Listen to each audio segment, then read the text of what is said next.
kick will be by Jake Weinberg for Florida State. Randy Reese, the deep man for the Lions.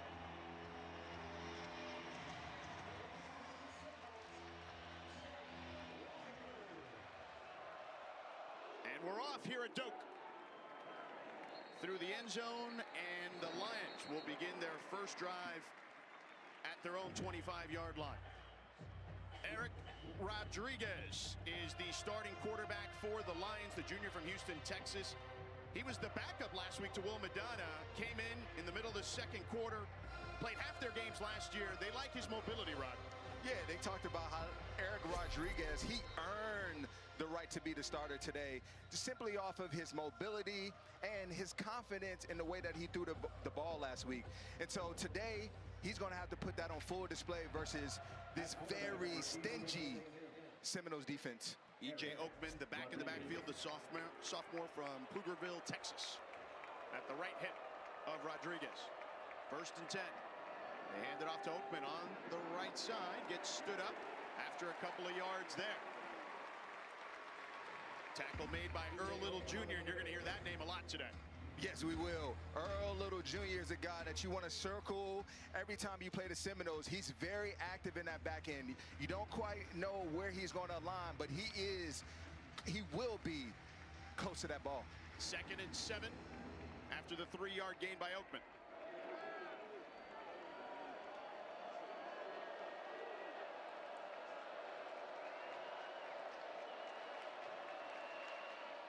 This time, Rodriguez keeps. Not much there, maybe a yard on that one. Earl Little Jr. plugged that hole up pretty quick on the left side. And it's going to be very difficult for them to run a zone read option today because this 3-3-5, they have 5 defensive backs across the field, and Earl Little is often the guy who's just attack the football. Once you see the ball, go get it. And there he was on that play. So 3rd and 6 upcoming for the Lions. Florida State opened up in a 4-3. They've got to get to the 35-yard line, the Lions. Play action. Rodriguez swallowed up in the backfield and sacked. A loss on the play there.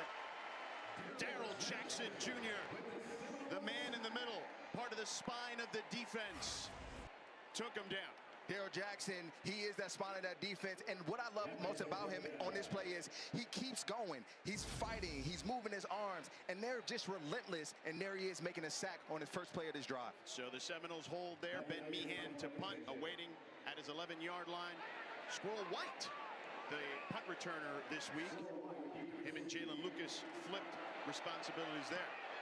So White on a line drive punt will let it bounce. And the Lions will down it at the 22-yard line. So Florida State will start their first drive at the 22-yard line.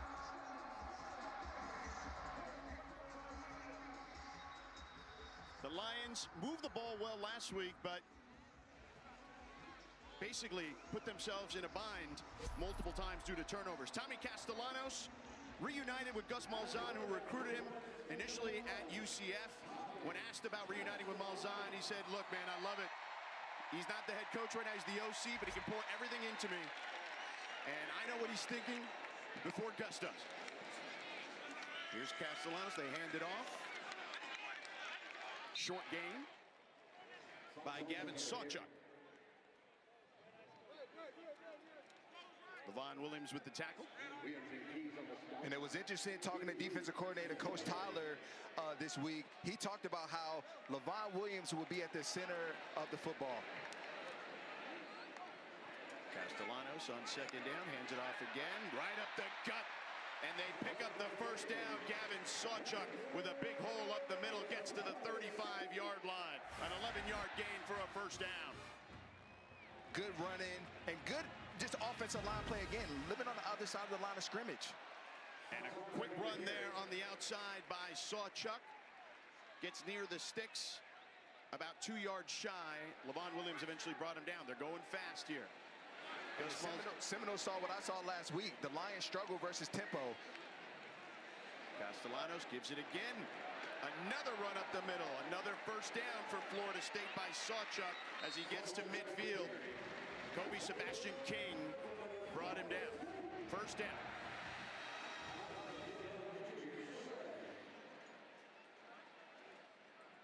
Into Lions territory at the 49. Castellanos with plenty of time all day. Now rolling to the right. He's going to tuck it and run. And out of bounds at the 45, a 4-yard gain by Castellanos. Caleb Miles chased him out. And the Noles moving with ease at the moment. That's the challenge of facing Castellanos. You can take the first read away or even the second, but this offensive line is going to buy him time, and that way he just put his athleticism on display there and picked up a gain of 5. 230 yards last week, as we mentioned, most against a ranked opponent since they did it against Clemson in 2012. Isaiah Holmes now checking in the backfield on second down. C.K. Williams brought him down, a 3-yard gain. 3rd and 2 upcoming as they go fast. 2 tight ends for Florida State. Castellanos, he's going to tuck it and run, and he gets stopped at the 40, a yard shy of the marker. 4th and 1 upcoming. Keelan Lamar with the tackle, and Florida State's offense is still on the field. After putting up 230 yards on the ground last week, I'm not surprised. No hesitation. We're going for it. And flags on the field.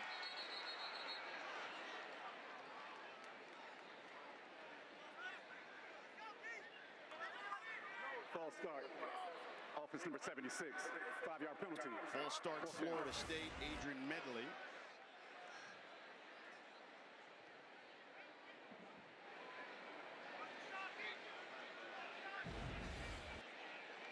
Adrian Medley is leaning on those toes a little too much, getting ready to drive out, and unfortunately, they got to back him back.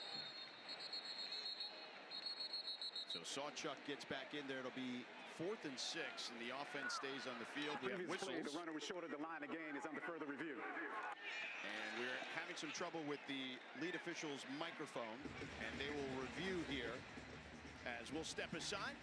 It was on Kyrie Anderson. He was disqualified, and it's a 15-yard penalty and first down. An easy call here. What a huge blow to this Lions defense. Kyrie Anderson, as a defender, you're fighting and you're defending every blade of grass, and he unfortunately came in and led with his helmet. Castellanos fires and connects inside the 10 to Deuce Robinson down to the 8-yard line. A 17-yard gain and first down for the Seminoles. Knocking at the door here.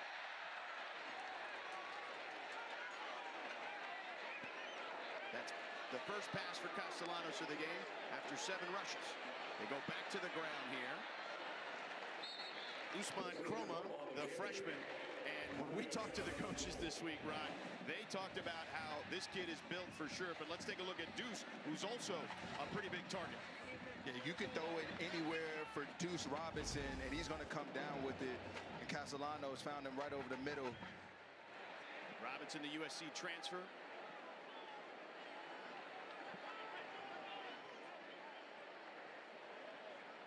Second and goal for Castellanos and company. He keeps, turns the corner, can't get into the end zone though. Just shy as Levon Williams chased him out of bounds. A 5-yard gain. It'll be 3rd and goal for Castellanos and the Seminoles.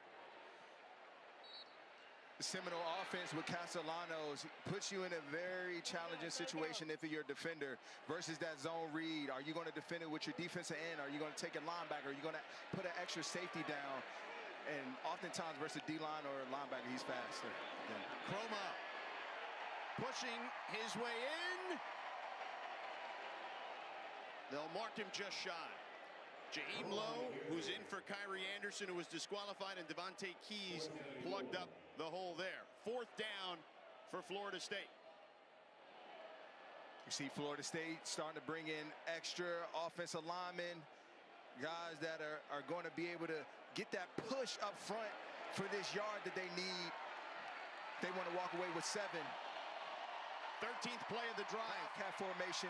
12 of them rushing. Chroma. And Chroma is stood up by Tremore Gilbert. And a flag on the play.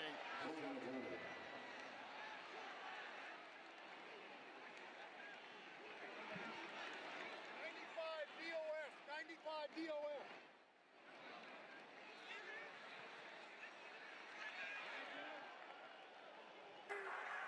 Offside. Defense number 98. Line up in the neutral zone at the snap. Penalty in fourth half position to the goal. Still fourth down. Patrick Brown Jr. and the Seminoles with some good fortune there. A critical mistake by the defensive lineman. Took away a huge play for this Lions defense. 4th and goal.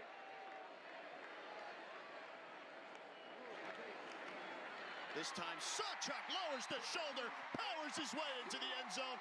Touchdown, Seminoles.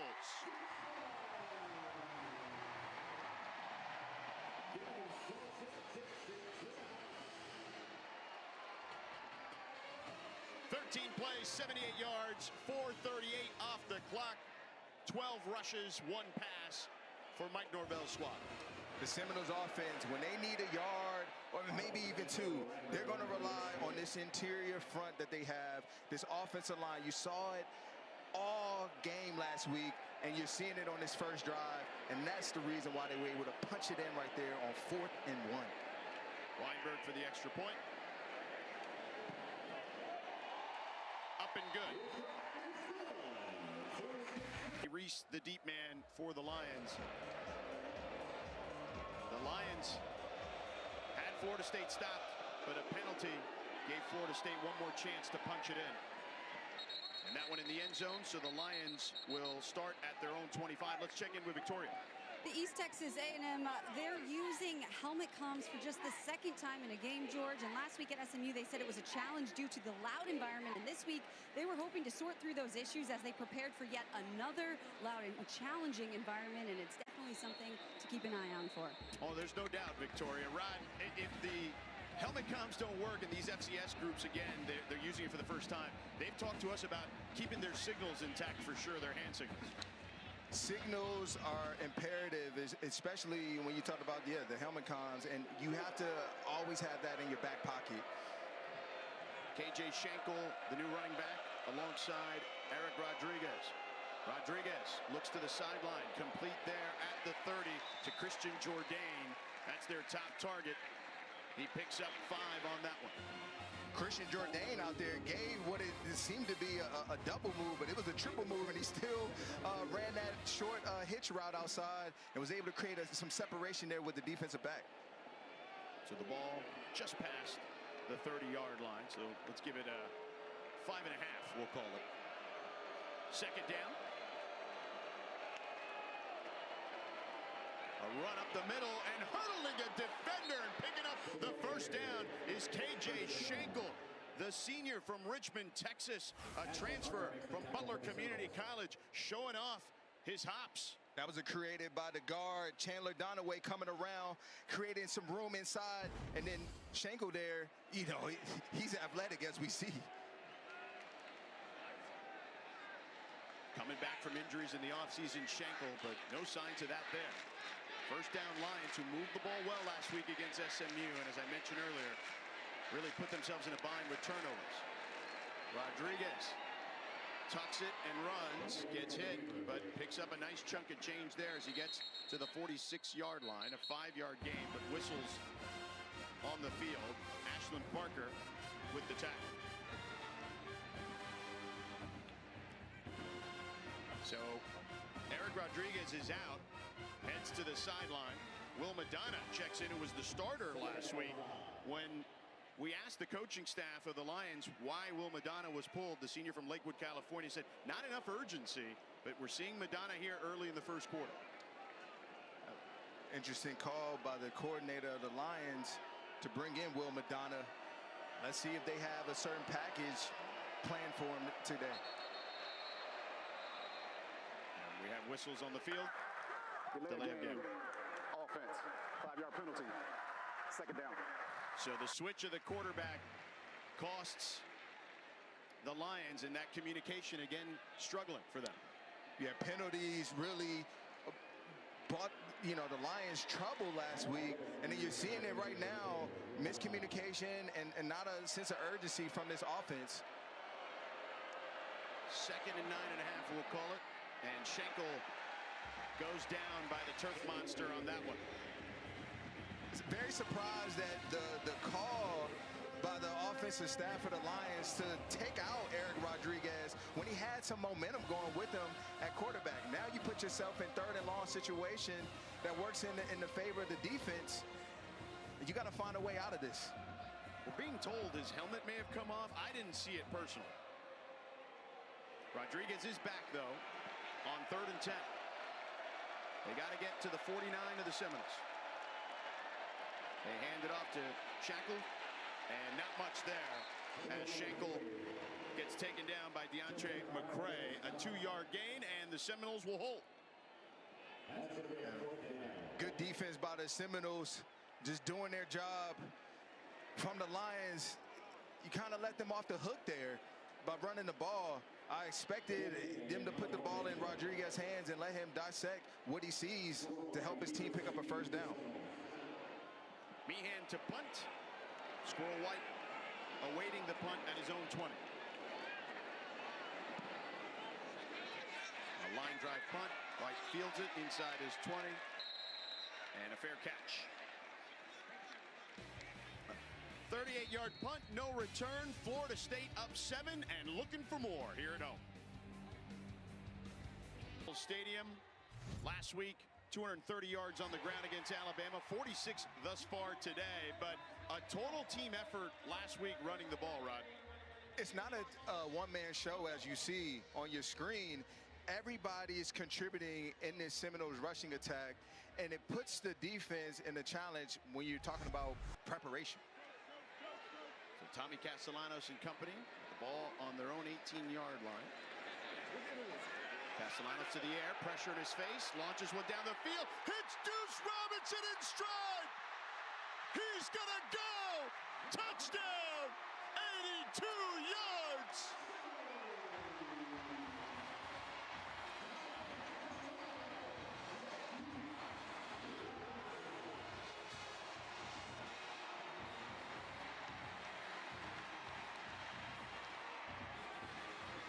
A dime from Castellanos to Robinson gives the Seminoles a 13-point lead.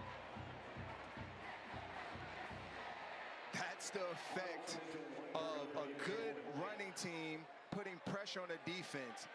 You're going to see they're playing with a short post. Johnny Wilson, he said, well, he's actually not just like Johnny. He's a mix between Johnny Wilson and Keon Coleman because of how fluid a route runner he is, and we saw that on display there, Rod. Yeah, Castellanos is getting very familiar with Deuce Robinson, and you see what benefit that does for a quarterback like Castellanos. Having a 6'6" frame wide receiver, he's going to be a difference maker when you're talking about throwing the long ball, these 9 routes, these post routes that you see, and winning the one-on-one matchup. That is going to be a huge effect for that offense if they get going. 4 wide receivers for the Lions, who are in deep trouble here as they begin this drive on their 25. They give it to Oakman up the middle, plugged up pretty quickly there by the Noles. 1-yard gain. Yeah, this defensive front, I love their hustle.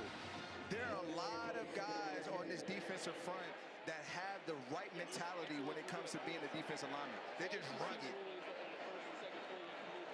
They look like the Florida State Seminoles, that's for sure. There was a lot of chatter about the way things went last season. Rodriguez on the keep, and he has enough for the first down. He picks up 11 on the play. Edwin Joseph on the tackle, but a flag back near the 20. Holding, offense number 51, 10-yard penalty, 2nd down. That's Billy Thursland, the center.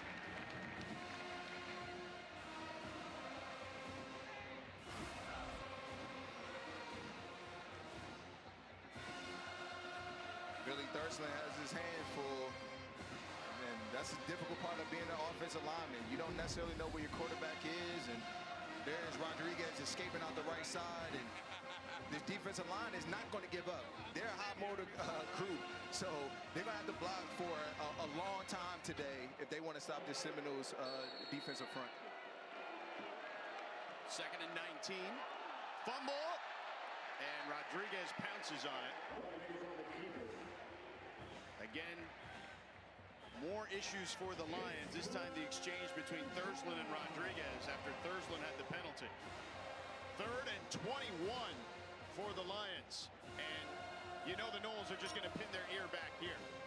And there's not too many calls in the playbook if you're the Lions offense that's going to save you from 3rd and 20. Expect a handoff, screen. Just don't do anything to put the ball in harm's way. Quick toss, almost intercepted. A dangerous pass there. Earl Little Jr. had a beat on it. Earl Little, there he is. He's always at the ball, and there he was, his flat foot read. He saw the QB's mechanics. It gave quick game. He read it. He went, and he almost came up with an interception. Lions forced to punt. The Noles defense doing their job. Ben Meehan in the shadows of his end zone to punt it. Squirrel White to receive at the moment, awaiting at his own 45.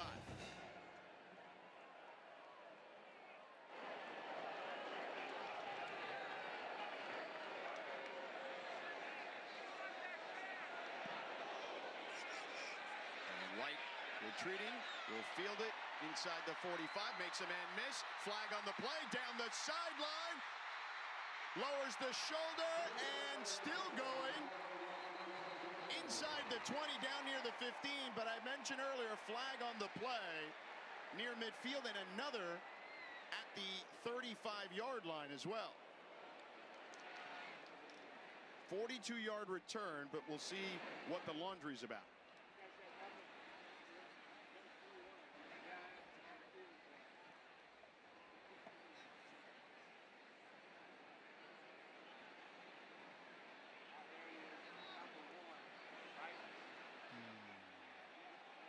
Officials still having a conversation.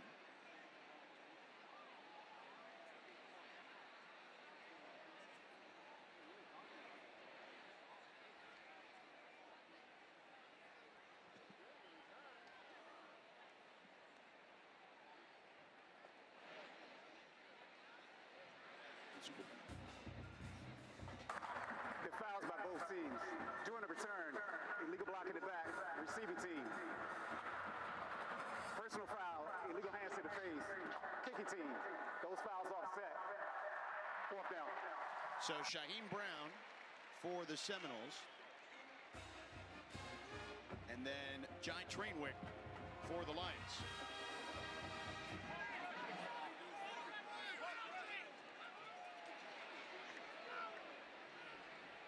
They are re-kicking. And the tough part about re-kicking, if you're the Lions special teams, is you just gave everything you had to get down that field to stop Squirrel, and now you got to do it all over again.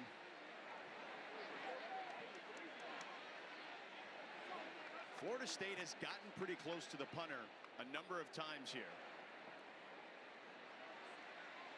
And this will give them another stab at it.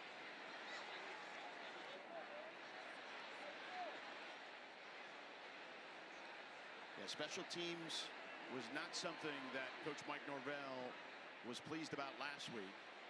You know, because coaches always got to find something, Rod. Yes. Despite having as huge a win as they did, you got to find something. I don't blame them. I get it. There's 3 parts to the game. No doubt. Offense, defense, special teams. And we've seen a lot of times special teams will win you a football game, and so you have to address it.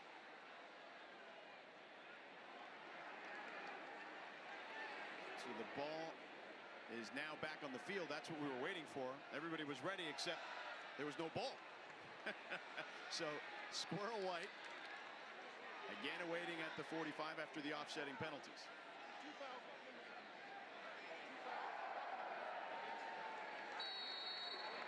And you see Meehan a little further back in the end zone. this time because of how close Florida State has gotten. High snap. This time he gets it off cleanly. But it's going to bounce short, and it'll take a Lions bounce into Florida State territory at around the 47-yard line. So that's where Florida State will take over. Tonight, after our primetime game, Vandy and Virginia Tech, the ACC Huddle Final Score crew will wrap up the whole day with highlights, analysis, interviews with players and coaches. They'll have you covered all the way around right here on ACC Network and the all-new ESPN app.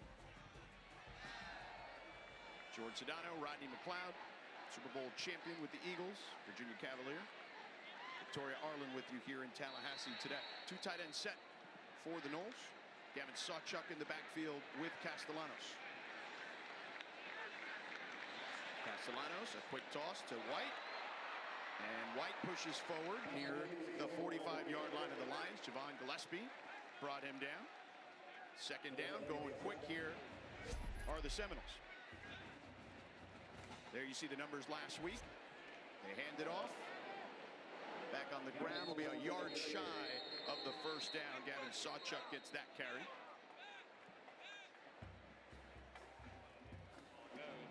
Third down upcoming. 3rd and 1. The Lions defense need to put a lot of people on that line of scrimmage. Put 5 down because the run's coming. So Anthony Gray lost his helmet. They hand it off again and have enough for the first down. They get a 2-yard gain by Gavin Sawchuk.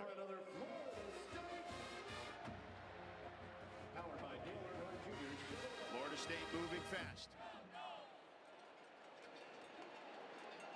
All on the 42, play action for Castellanos. Plenty of time. Wants it all. Robinson again. This time holds it in, but a flag on the play.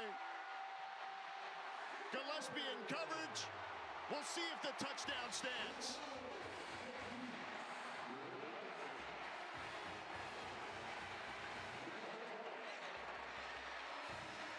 A one-handed stab. Pass interference. Defense number 7. The penalty's declined. It's ordered to play is a touchdown. Deuce Robinson having a day. 42 yards. He's got 141 in the first quarter alone.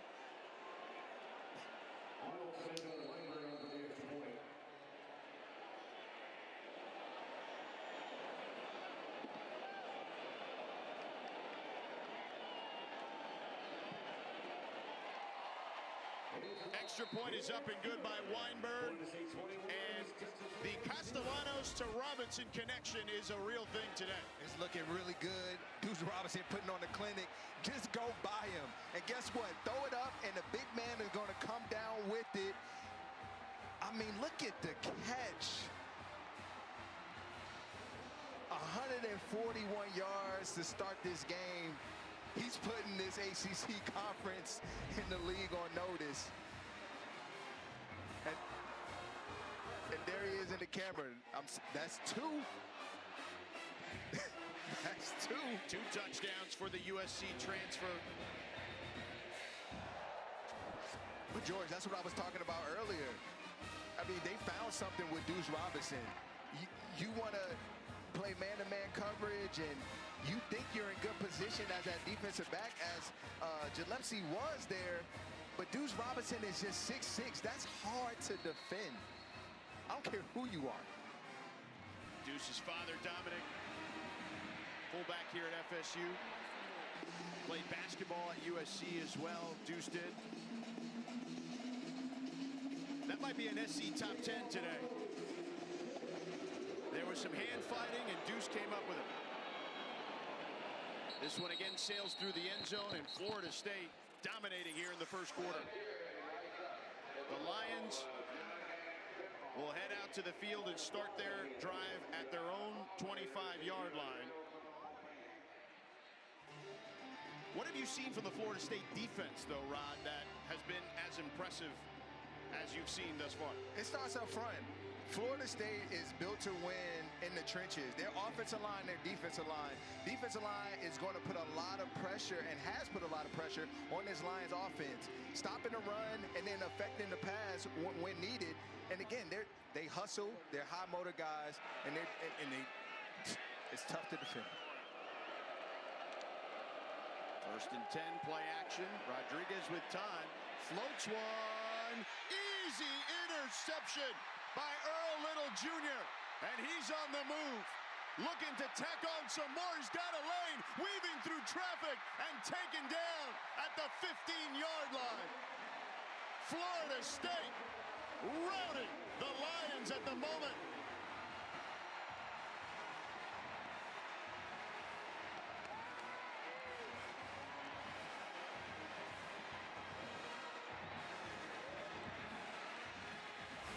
Touchdown-saving tackle by Romello Watson. Earl Little Jr. in the center of that defense, just doing his job, reading the eyes of the quarterback. It looks like you got a man by himself, and then Earl is there to save the day and come up big and put his offense in position. I like this young man. He's a baller.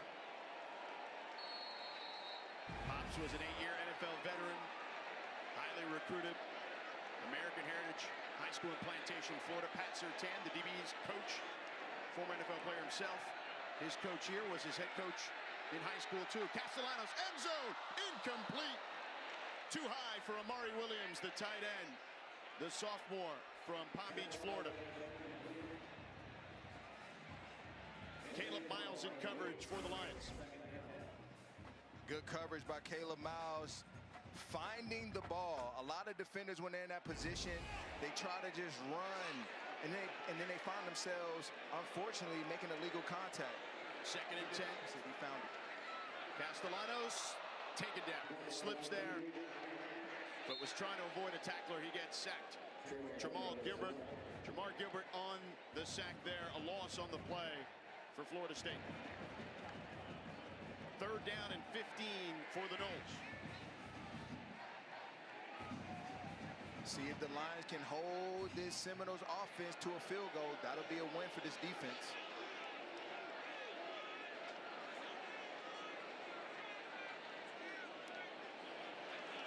Castellanos fires over the middle. Again to Robinson. He stretches to the end zone, but will be just shy down to the 1. But it has been the Deuce Robinson show. 1st down, and the Noles moving quickly to punch it in.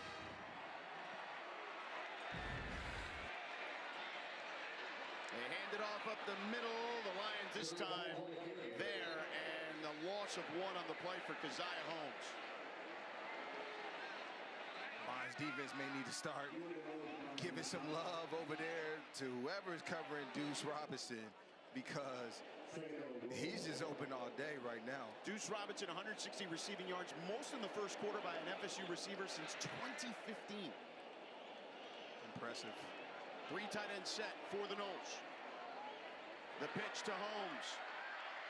And stood up at the 1. Tackle made by Levon Williams and Oron Kupu. That's one thing the Lions did last week, is that they fought and they battled. There's no quit in this team.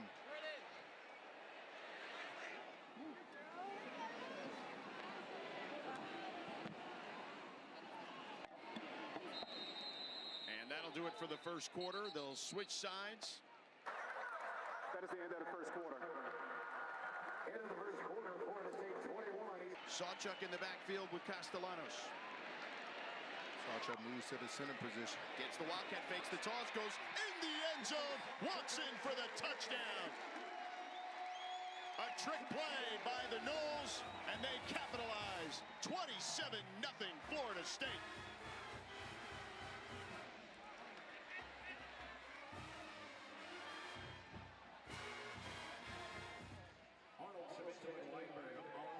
Second Wildcat snap today by the Noles.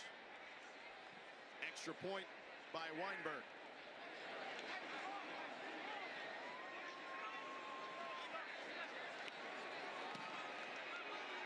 That one's up and in, and it's 28-0 as we just started the 2nd quarter.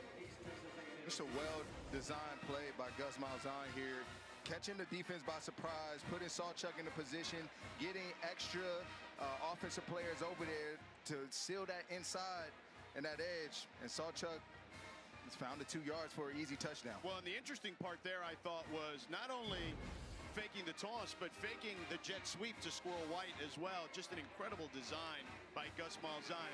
Look, that's Gus Malzahn, right? He's going to do stuff that, you know, has been revolutionary in this sport over many, many years. Yes, and again, that's a lot of eye candy going on in Gus Malzahn's offense. You know, you see one thing and then you see another. And it keeps you on your toes as a defense. But what I love most about him is that a lot of his runs set up the pass. And so, again, everything looks identical, but then there's a slight difference. Gus Malzahn gave Mike Norvell his start. And those two, a 20-year relationship, back together here at Florida State, looking to do big things. And that one sails through the end zone. I mentioned the relationship between these two. Gus Malzahn was the assistant head coach at Tulsa. Look at Mike Norvell and that mustache. Couldn't even connect the goatee, it looks like there. That's how young he was. Yeah. And it's funny, Mike Norvell has told the story many times at ACC Media Days earlier this summer and said, you know, I used to get Gus's coffee, like tons of coffee, black, even at 4 or 5 o'clock in the afternoon. So I asked Mike Norvell, who's getting him the coffee now these days? And he goes, well, it ain't me anymore. Oh, how times have now they stand side by side as they lead this Florida Seminoles team. 28-0 Florida State dominating thus far.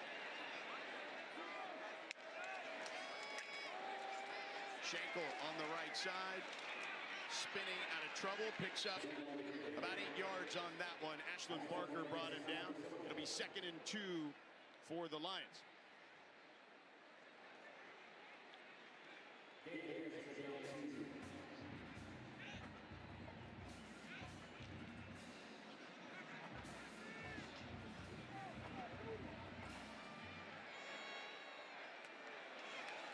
Rodriguez tried to set up the screen there, but Florida State took care of that. So Rodriguez will try to tuck it and run and take him down. Shy of the marker.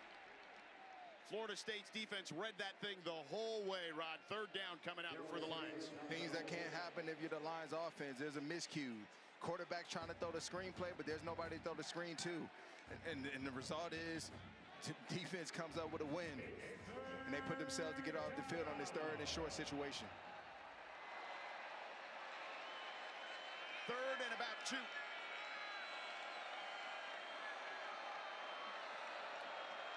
Seminoles showing blitz. Here they come off the corner. And they stuff it! A loss on the play. KJ Sampson, first on the scene. The redshirt sophomore from North Carolina. KJ Sampson, first off the ball, a good swipe, and he's in the backfield for a loss. I mean, this defensive front is built for the run. They got good pass rushers. They're coming up big today. Sampson, a 2024 academic All-ACC player, 10 tackles last year in 11 games played. He's a big, big young man, 6'3", 318 pounds, the redshirt sophomore. And showing off his wheels out there, taking care of business on the defensive end. Delay a game, offense, 5-yard penalty, 4th down. So they'll back up the Lions 5 more yards.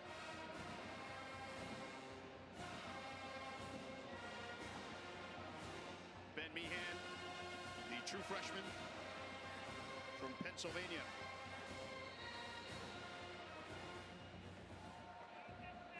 Punting here for the Lions. Squirrel White awaiting the punt just inside his own 40.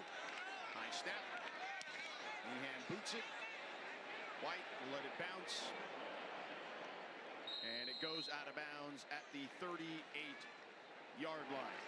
Florida State's offense has looked fantastic. It's been the Deuce Robinson show thus far. Rod, what in particular, though, are you most impressed by Deuce?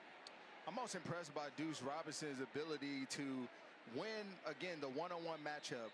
As a wide receiver, especially when you're a part of this offense of the Seminoles, you're going to get a lot of one-on-one opportunities. And he's showing and developing trust with Castellanos that, hey, look, when times get hard, I'm your guy. One-on-one coverage, I'm your man. He's got 2 touchdowns, 160 yards already. He did that in 1 quarter. Play action for Castellanos all day. Takes another deep shot. Squirrel White this time. Can't get it. Good defense there. Just a little underthrown by Castellanos, but Levon Williams got a hand on it.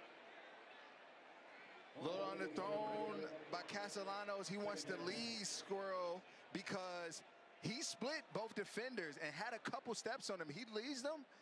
That's another touchdown. Castellanos, 5 of 7, 167 yards, 2 touchdowns, both to Robinson, as we mentioned. 2nd and 10. Chroma in the backfield with him.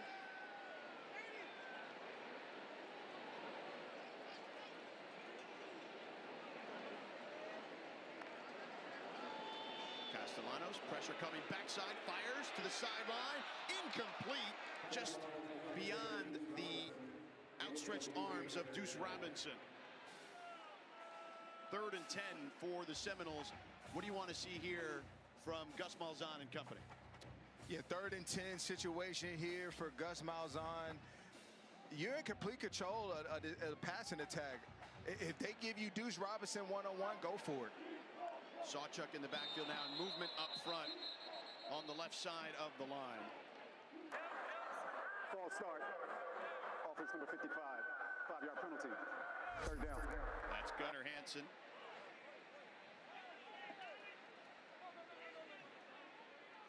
So Florida State moving back 5 more yards. A different mindset now. You know, you can see a plethora of things. First, you have some dynamic skill positions that can do a lot of run after catch ability, or you could see a deep crosser from Deuce Robinson. And a wide receiver screen here to Robinson. Breaking tackle, spinning out of trouble, gets near the marker. He'll be about 2 yards shy to the 47-yard line. Robinson adding to his totals, so it'll be 4th and manageable coming up.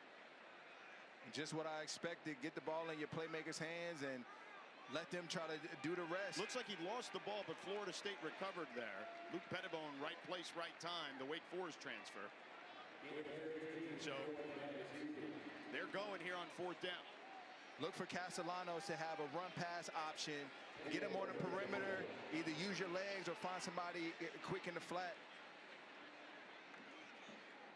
4th and 2. Castellanos dumps it off to Sawchuk. Plenty of room to run down the sideline. Gets in the end zone for a touchdown. 53 yards. And the run continues in Tallahassee.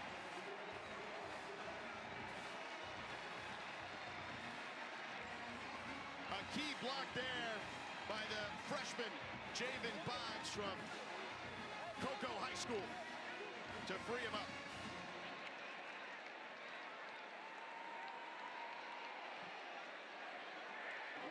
Jake Weinberg, the extra point.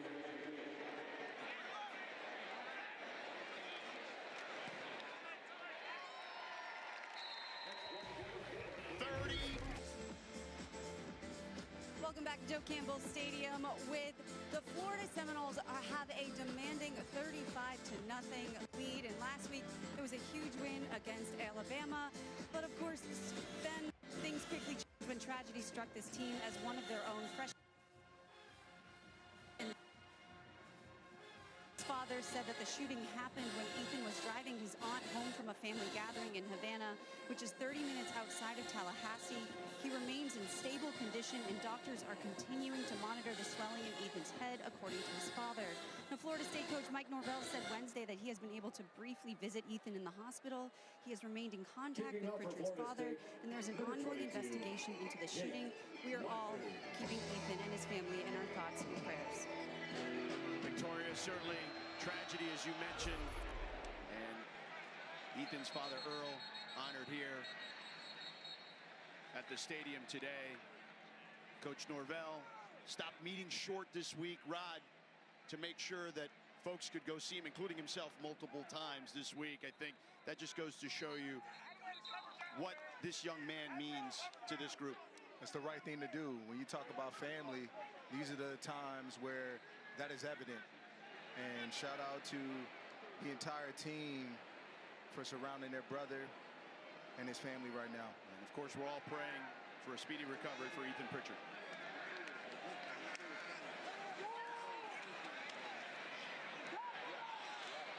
Rodriguez with the run. First down. Has enough,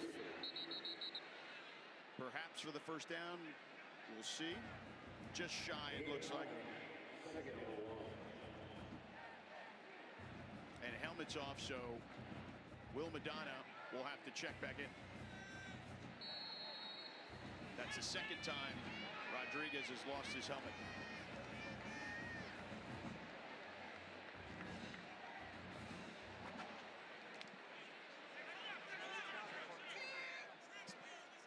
Second and 1 for the Lions with Madonna,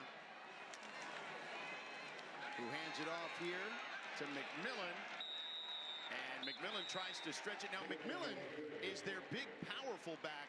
Kind of surprised that that play was called. You'd think maybe something going north and south. Yes, but this defensive front is tough to run against. They do a real good job at locking out their arms, controlling the blocks in front of them, and then being able to, when it's time to get off the block and make a tackle. Big Darrell Jackson was there to create havoc. 3rd and 2 for the Lions.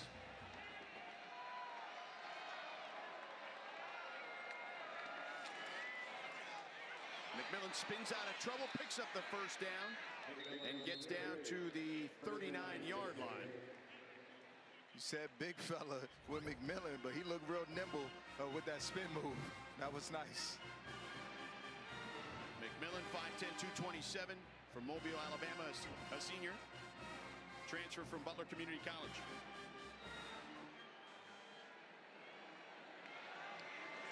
Low snap from Madonna.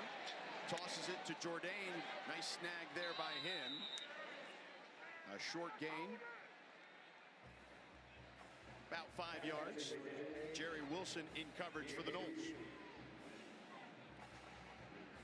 That's one thing they bragged about with Jordan was his hands. You saw right there. Tough grab. Madonna, pressure coming. Lost one to the sideline. Airmails that one, intended for Tyler Daniels. Incomplete. Flag on the play. 2 flags, actually. Back at the 35 and 33. Personal foul, roughing the passer. Defense number 97. 15-yard penalty, automatic, first down. That's Jason Jenkins, the redshirt junior. Transfer from Tennessee. We have an injured player on the field for the Noles. That's James Williams, the redshirt junior, Nebraska transfer, back on his feet and walking off on his own power, so a good sign there. Give me a second to put my arms down. Stop scoring. Coach Mike Norvell immediately out there to check on his player. It is a first down after the penalty.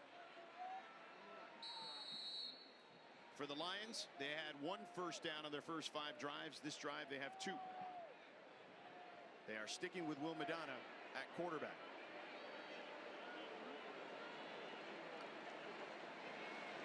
Play action, Madonna fires towards the sideline, complete to Proctor at the 29-yard line. Another first down for the Lions.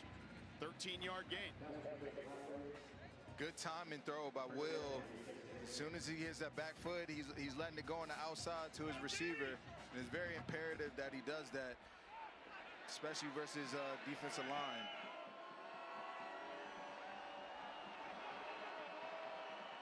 First and 10 from the 29 of the Noles. Madonna again, this time picked off. Jerry Wilson read that the whole way. The Lions were driving, and the Seminoles said, that's enough. Christian Jourdain was the target.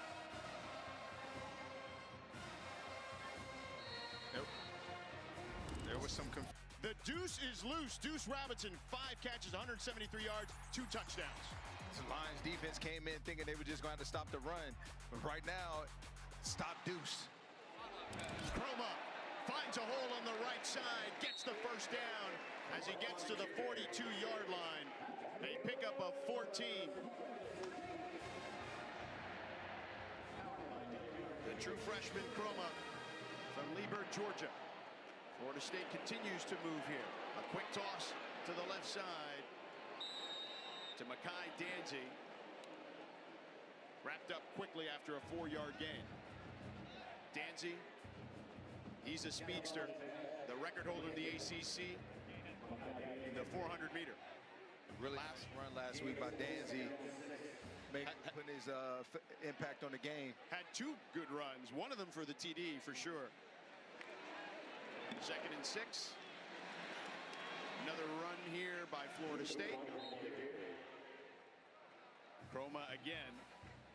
Tackle made by Jaheim Lowe. Short gain. 3rd down coming up. What are we looking for here by the Noles, Rod? Something quick. Again, the Lions have been given a lot of one-on-one matchups. They haven't really sat in zone. It looks like they're probably going to come with some sort of pressure. So expect a one-on-one throw outside. And they flip it around to Danzy. We're going to see that speed burst through the hole, down the sidelines. See you later. Touchdown, Florida State. 53 yards.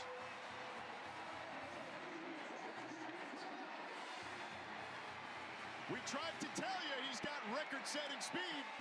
We did try to say it. We spoke that into existence, George.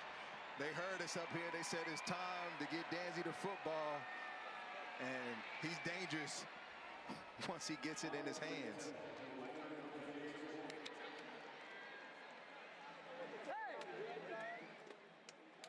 Florida State, long TD plays today. 1 of 82, 2 of 53, and 1 of 42. The explosives have been on display here in Tallahassee. Danzy's becoming this reverse specialist for this Seminoles offense. And honestly, they just tell him just to run because the blocking down this field clears the lane. Offensive lineman downfield blocking. And you just do what you do best, Danzy. Just run. Run, Forrest, run. That is what he does best. I mean, maybe there are some things he does better, but man, if he does anything better than run, that goes to show you how talented that dude is. The route is on here in Tallahassee.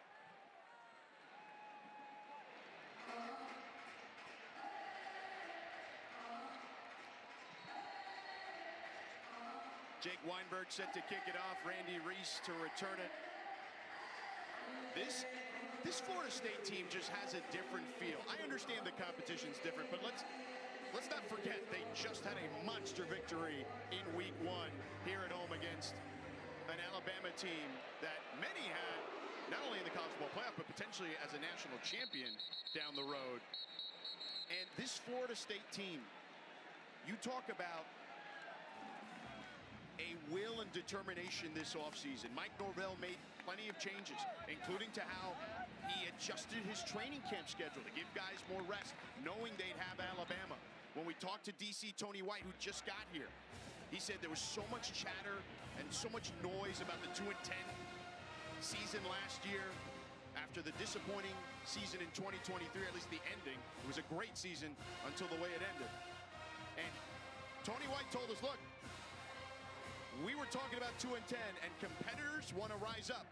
Those that didn't want to rise up, they're gone. So this is a different group here. Will Madonna back at quarterback. They hand it off to Oakman on the right side, trying to turn the corner. He does, picks up the first down. And out of bounds, just past the 35-yard line. Stephon Thompson ran him out. Player down for the Lions. Timeout on the field for a defensive injury, offensive injury. Billy Thursland, the center, as they tend to him. Thursland, the senior from Houston, Texas.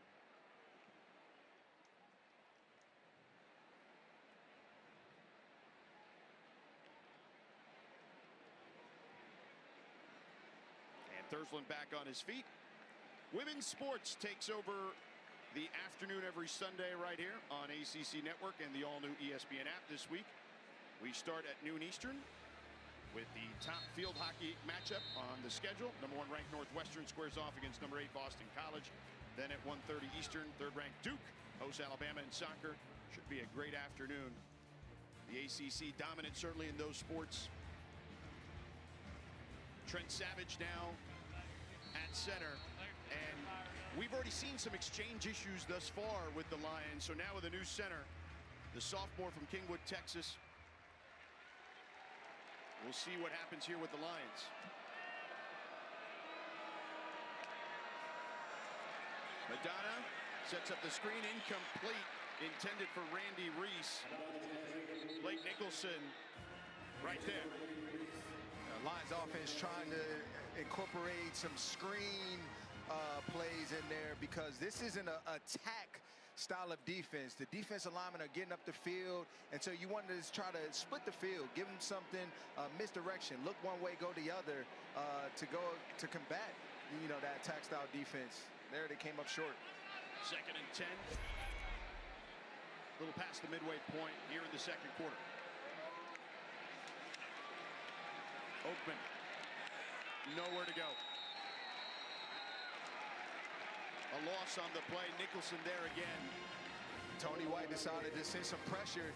I talked about it at the top of the broadcast, how you'll see a different flavor of pressures that come from Tony White's defense, and there it came from the linebacker, or actually their safety position, Ashlyn Barker. 4 receivers now for the Lions on 3rd and 11.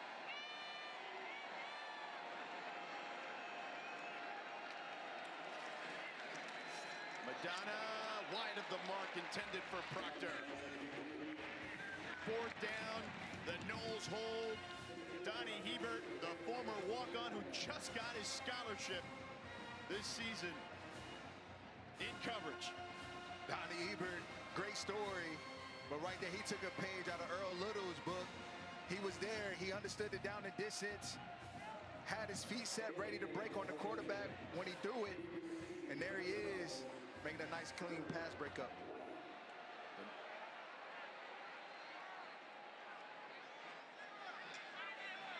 Knowles coming after this one. The Lions get it away. White fields it. And he's wrapped up shy of the 35. And a flag on the play. White's helmet comes off.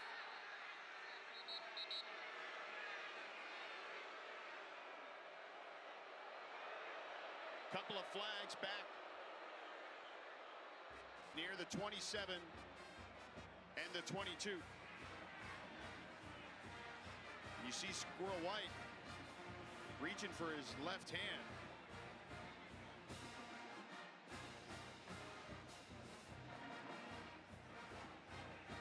Training staff checking him out.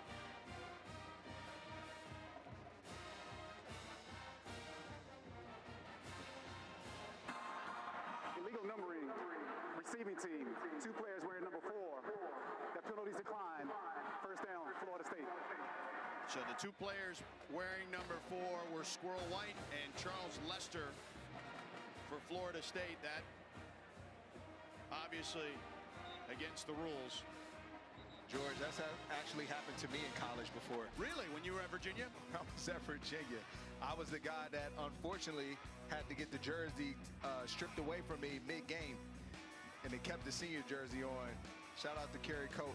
And we've seen Makai Danzy, the track speed, there you see, 44.38 on the 400.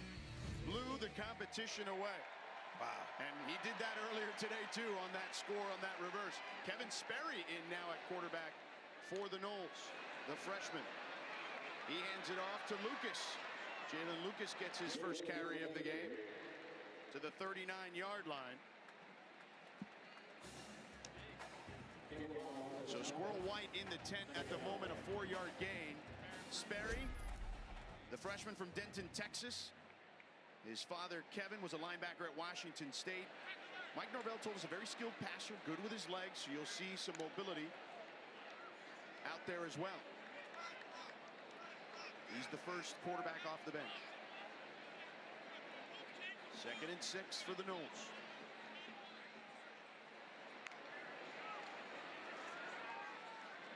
Hand off to Croma.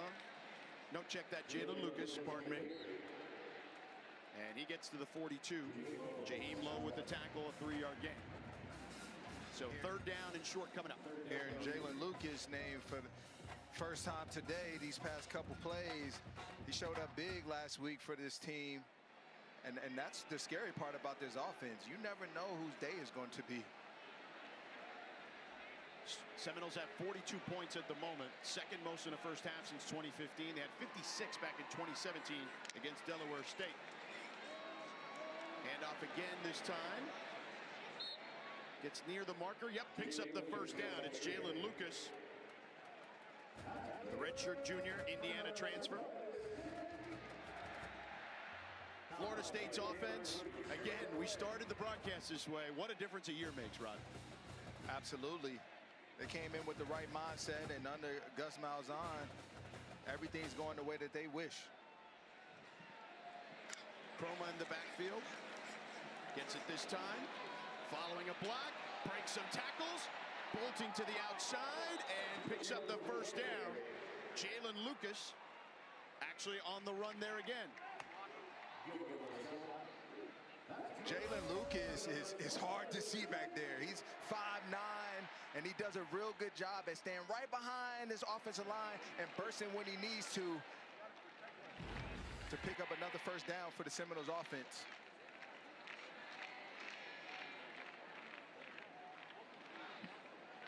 Last week, the Seminoles had all their offensive linemen play the entire game. And this week, we finally got a substitution. A quick toss to Lucas to the outside and out of bounds. Picks up a nice chunk of change. So Jacob Rizzi checks in for the first time, number 64.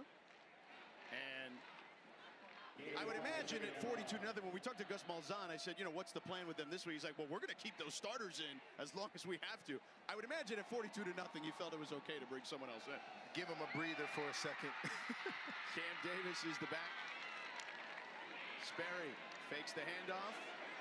Got all day. Wants it all. Too far for Javen Boggs, the freshman. Dylan Scott in coverage. 3rd down upcoming. Good coverage on that play. Just stride for stride with the runner. The quarterback put it in a difficult place. There's the starting offensive line. Last week, their snap counts. Credit to this offensive line's conditioning. It's hard in this Florida Heat to play every snap. Davis stays on his feet. Barreling forward, picks up the first down and then some as he gets to the 26-yard line. A 10-yard gain. Davis, the sophomore from Albany, Georgia. Cam Davis is not allowing his feet to stop on contact. Continue to move him, drive him.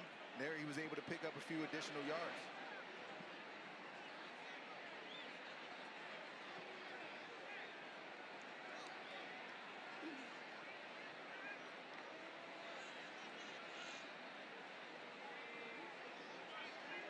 Approaching the 2-minute timeout. Sperry. And that'll be the 2-minute timeout. Florida State. This is the 2-minute timeout. Threatening again. Leading, dominating 42-0 at the moment and looking for more. Sperry, the new quarterback, tucks it and runs. As he's in relief for Castellanos, Picks up a nice gain there of 5. Smart play by the freshman. Lions did a good job at taking away the receivers down the field. Don't do anything to hurt your team. Pick up some yards with your legs.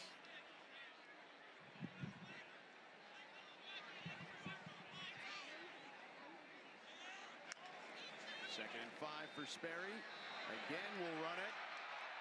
Goes through the hole. Dives forward inside the 5. Florida State just putting on a clinic. 413 yards, total yards today. Most in the first half for any team in the nation. Gus Malzahn called his number there. You can see the running back lead right up through the middle, giving him an extra blocker on that second level. He picked up a big game because of it.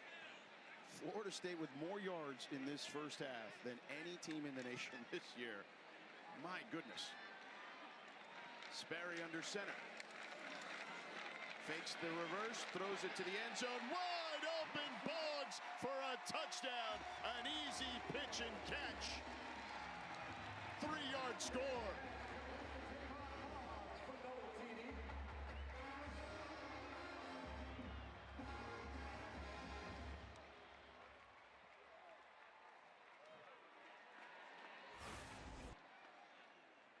That's 2 times now that the Florida State offense has lined up under center, and both have resulted in touchdowns. Same play, roll boot action, get your running back in the flat and the receiver in the back end zone, and there it is, Kevin Sperry found him. Congratulations to Kevin Sperry. You've thrown your first career touchdown pass. The Noles have scored TDs on all 7 drives today, and the freshman from Denton, Texas, got to get that ball, young fella. Freshman does a good job. They take away my throw in the flat, but they didn't stop my guy in the back end zone. Javon Boggs, touchdown. Now, Boggs also getting his first career touchdown. What do you do with the ball there? I don't know. Hey, whoever's the more selfless individual. Or you can do one of those where, hey, it's at my house for half of the season, and it's at your house for that other half. Split it in half, we're being told here in the booth. I don't know if you can do that. But nonetheless, just honestly, it's really cool to be here and to see this team rolling the way they are. The big win last week, just complete domination against an FCS opponent today. College football is better when the likes of Florida State are good. Absolutely. You know, growing up as a kid, I remember a lot of epic battles that have Florida State fingerprints all over it. Great environment, great football culture and football town. And it's good to see these Seminoles responding in the right way. Coach Mike Norvell, he talked about that. How do you respond, not only in adverse moments, but when you're successful? And he's got his answer here today so far. Tony White, the DC, I told you guys earlier, we had such a great conversation with him. I asked him why Florida State, and he said the #1 reason, Mike Norvell, his quote was, he's got the formula. You look at the way things had progressed through 2023. Last year was a hiccup. Things went sideways, but nonetheless, it didn't matter. He felt confident in this group. He said he grew up in the 90s here in Florida, grew up in Key West. His wife's from Tampa, and he says it's meant to be, man. Florida State is one of those places you want it to be at. Legal substitution, offense, 12 players in the huddle, 5-yard penalty, first down. So the Lions going backwards there, but White said a true calling for him. It was meant to be to return to the state of Florida and to be part of this program that he admired from afar for so long. Tony White's that culture shifter. Every place he's been, they're successful. Top 25 defenses the last 4 years at Syracuse and Nebraska. Handoff here. Nothing doing. Schenkel goes nowhere. Mandrell Desir, the freshman from Miami, Florida, Norland High School. 6'4", 262 pounds. Him and his twin brother, Daryl Desir, on this team. Both defensive ends, 93 and 90. Rodriguez is back in the game for the Lions. Would you have liked to have played with your twin brother? If you had a twin? would love that. I mean, I'm sure you could have pulled off a lot of shenanigans too growing up if you're twins. That's true too. Oh, switcheroo. If you're identical, yes, no, certainly. Another run here, and Desir again, plugging up the hole on Schenkel. 73 yards receiving today. And the kickoff. Florida State will return it. Jalen Lucas. And met with resistance at around the 25-yard line. So that's where Florida State will begin their drive after a 23-yard return, leading by 7 touchdowns. Let's check in with Victoria. I got a couple injury updates for you guys on the Florida State side. We got number 4 Squirrel White getting further evaluated on his arm at halftime. Coach said that we're going to make a decision after that. And while on the Lions side, number 51 Billy Thursland getting further evaluated for his right knee. George. Thank you, Victoria. Squirrel White, obviously an important player for the Florida State Seminoles. Kevin Sperry returns at quarterback after relieving Thomas Castellanos late in the first half. Quick toss here, right at the sticks to Danzy. First down for Danzy. Seminoles this season, 5 different players already have scored a touchdown, and you see Sawchuk, the leader among them. So first down for the Noles. Hand off here. Chroma weaving through traffic, gets to the sideline and picks up the first down. 20-yard gain. Again, Gus Malzahn, the design of this play is very clever. You take Danzy, who grabs your attention as a defender. You bring him back in motion into the flat. You got half of the defense going with him, but nobody goes with Chroma. Sperry will keep and stood up just behind the line of scrimmage. Tackle there made by C.K. Williams. 1 yard loss on the play.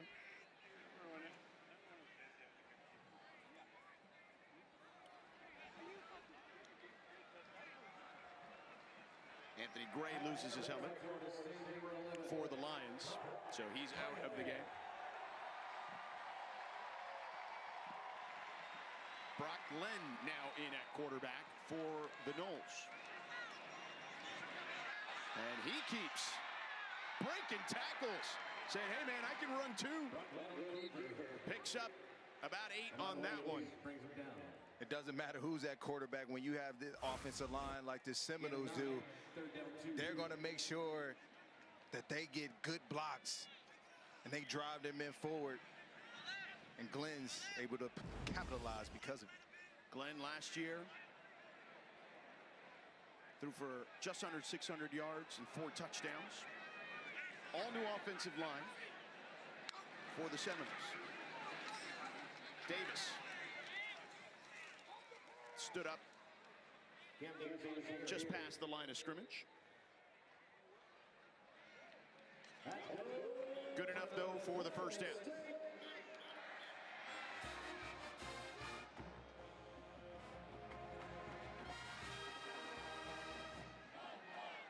So we're going to see a lot of new players here in this second half for Florida State. Meaningful playing time for sure for these young players.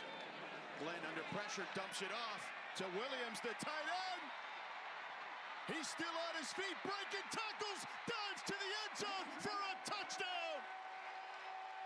38-yard rumble for Amari Williams.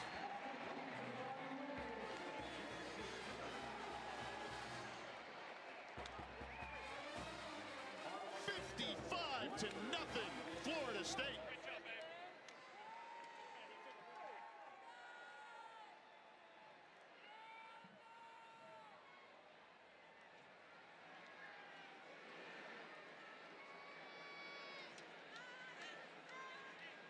Amari Williams, the sophomore from Palm Beach, Benjamin High School. His first touchdown of the season. The extra point by Weinberg is up and good. Splits the uprights. 56 to years. These two teams will meet in week 6, and there is nothing better, in my opinion, than Miami and Florida State meeting in early October with something on the line, and I think we are on a collision course for that this season. Could be an early preview to the ACC championship, in my opinion, as you look at these two teams, and they both found their guys at quarterback. It seems like Carson Beck, Castellanos, two newcomers, but they've given both of these fan bases a lot of confidence by the way they perform. Both experienced too. They've been through some stuff. I mean, Beck, you know, you mentioned that he came through the injury this past season, was on the bench to win some championships at Georgia, was part of that team, had a great year a couple of years ago. Last year ended poorly for him, got hurt, has bounced back. And you see Castellanos, similar, right? Gets benched at Boston College, comes here to some familiar faces in Malzahn, his offensive coordinator, who recruited him originally at UCF. And he then transfers to Boston College because he wants some playing time. Malzahn told us the story. He said, we had a very good conversation about Knowles leading 56 to nothing. George Sedano, Rodney McLeod, Victoria Arlen with you here. We were talking earlier about Thomas Castellanos and transferring here because we were talking about Miami and Florida State getting top 10 wins in the same week since that first time since November of 2000. And Rod, you mentioned Beck and his trials and tribulations. Same with Castellanos. Originally with Gus Malzahn at UCF, transfers to Boston College. The Malzahn told us they had a great conversation back then about wanting playing time and wanting to play where he would get that with Jeff Hafley at Boston College. Then things change.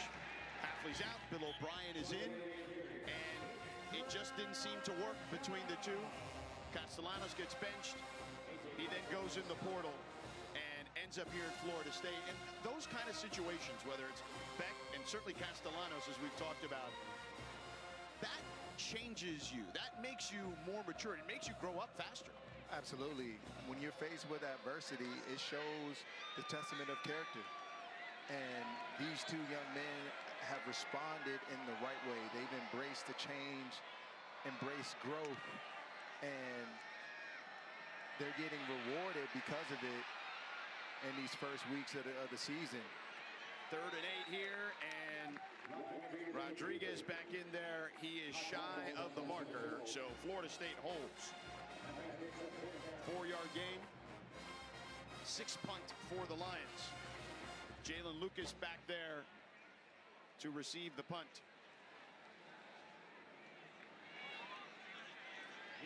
And quite frankly, there's nothing dangerous than a man with his chip on his shoulder, with something to prove. And you spoke about the journey. Castellanos and Carson Beck, they have a lot to prove this year, and they're playing like it in these early part of the season.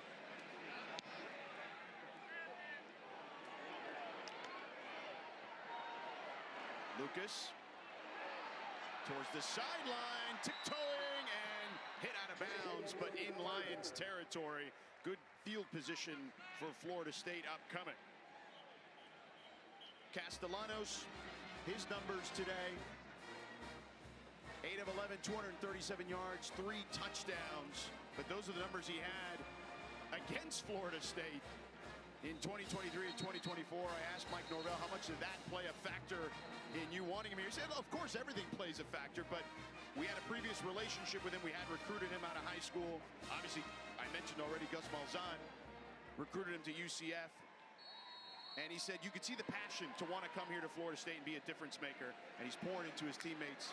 And we've seen that today. Kevin Sperry back at quarterback as they hand it off to Samuel Singleton Jr. on the right side. 4-yard gain, 2nd and 6 upcoming. But there's a lot of love here between Castellanos, Norvell, and Malzahn, Rod.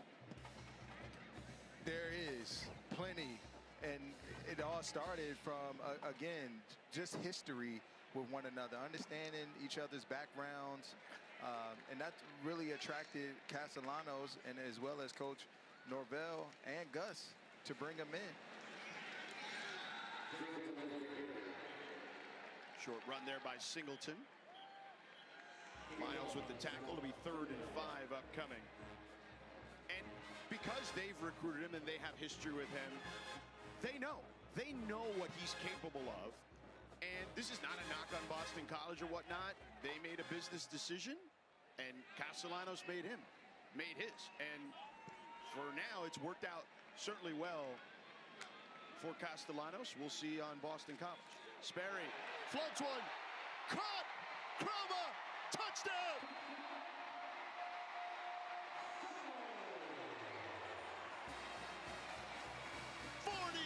Yards.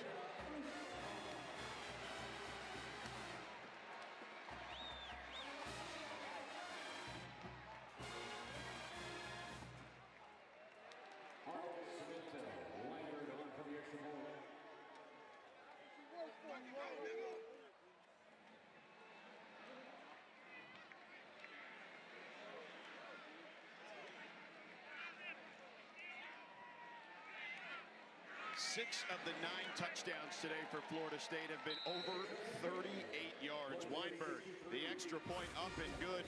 63-0, Rob. Another misdirection play by the Seminoles.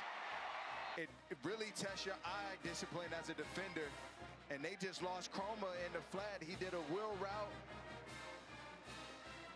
And Sperry found him in the end zone. And there's 6.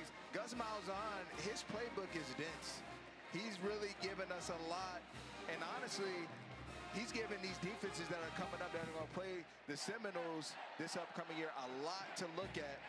And again, it goes back to, are you a disciplined defense? Are you going to be, can you trust your eyes? And can you trust your teammates that everybody's going to be in the right spot? And they apply a lot of pressure on you. And you saw it right there again. And they come at you in waves, and we've seen that too. Tonight, after our primetime game, Vandy and Virginia Tech, the ACC Huddle Final Score crew will wrap up the whole day. Highlights, analysis, interviews with players and coaches. They'll have you covered right here on ACCN and the all-new ESPN app. The first career touchdown for Ousmane Chroma, 6'1", 218-pound freshman from Leesburg, Georgia. And the coaches, we talked about it briefly earlier, Rod. Man, they were raving about him, and because we were marveling at just his size as a true freshman. Chroma comes in, and he doesn't miss a beat. Today, they've given him a lot of opportunities to showcase what he can do, and he's taking full advantage of it today. Whether it's in the backfield or catching the football, he's showing that he is even though he's a true freshman, you can trust him. No spring for Chroma, and Gus Malzahn gushing about him, saying he's only scratching the surface at this point. He says the most physical freshman he's ever had. That says a lot about just his work ethic prior to stepping foot on grounds. Now, he knew what he was signing up for. He understands the culture. He understands the mission.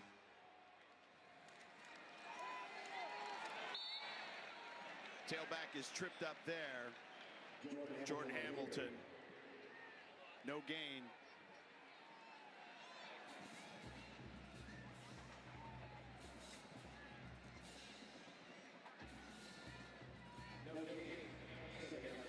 So if you're the Lions, I mean, this has been a thorough butt whooping at this point.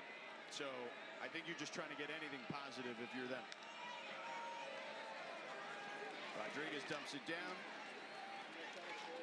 And a big stick there beyond the 30.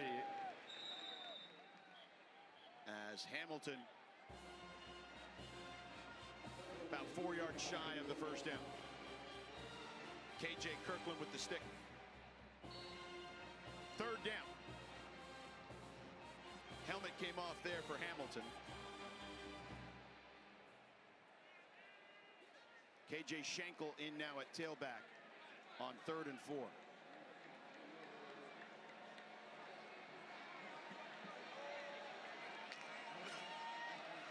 Rodriguez fires, got his man, complete into Florida State territory for a first down. That's Dan Bilbo. Dion Bilbo with the first down. Seminoles defense were playing a version of cover 3, and Eric Rodriguez just finds Bilbo in that soft part of that zone, attacking the seams.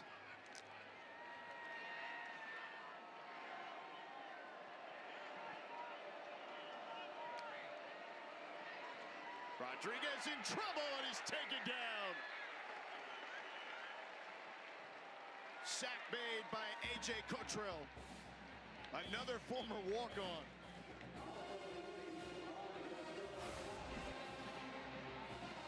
Tony White dials up the defense coming on the right side of your screen. A.J. does a real good job at just trimming the fat, what we like to call it, and make no mistake about it, it's hard to bring a quarterback down. So I love the fact that he came under control and made the sack. And by the way, Amari Williams on the other side, not only a tight end who's already caught a touchdown, plays both ways, plays defense too. He was right there. Whatever it takes mentality. Rodriguez in trouble, gets out of it for the moment, throws down the field and completes it to Tanner Harrison. Picks up positive yardage, but a flag on the play.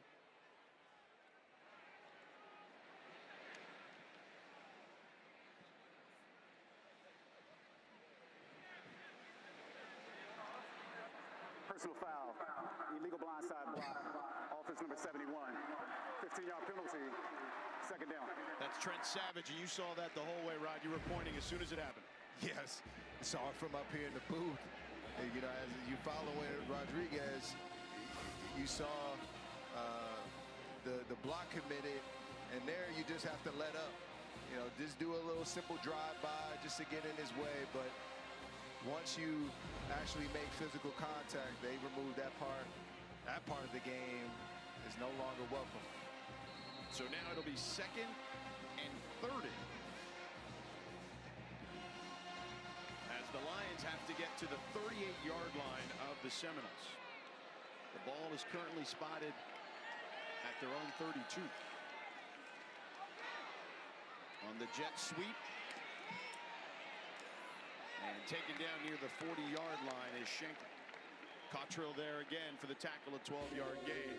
So 3rd and forever still. Good fighting out on the perimeter just to keep him from going north and south. Just keep forcing him to the sideline. 8-yard gain officially by the Seminoles defense. Hamilton back in the backfield. 3rd and 22.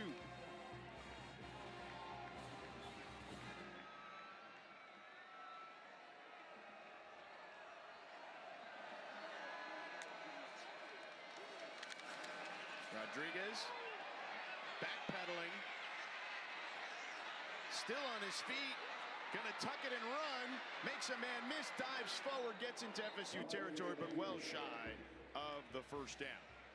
You gotta respect the effort of Eric Rodriguez, just trying to make something happen right there. It's 4th down, they're gonna go for it here clearly on 4th and 8, but big KJ Sampson. Wait, they may be bringing out the punt unit. Yeah, no, the offense is now running off the field. Big KJ Sampson for Florida State. That's the 2nd time we've called his name today. Making things happen in the backfield.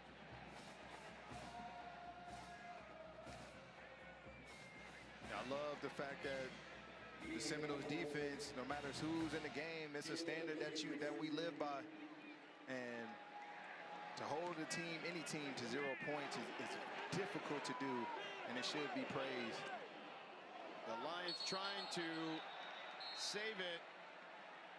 And it's going to be saved inside the 5 by Brian. Today's Player Spotlight brought to you by Carvana. Texas A&M number 78, Ike Ojukwu, has had a very unique path to this team.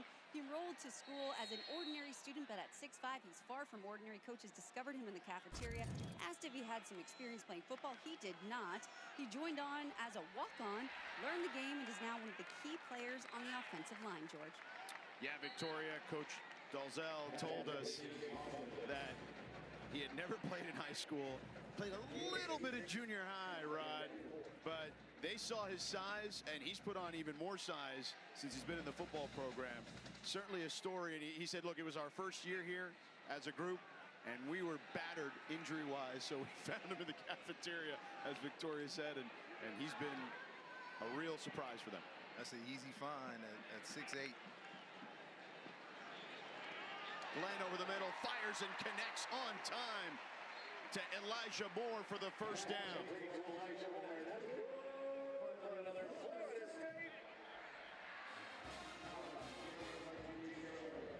So Brock Glenn, third quarterback for the Seminoles in this one.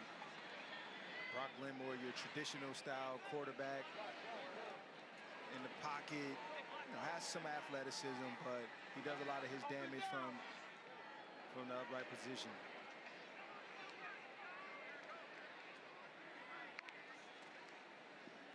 They give it to Singleton with a huge hole up the middle, still going, dragging defenders near midfield. A big first down for Samuel Singleton Jr.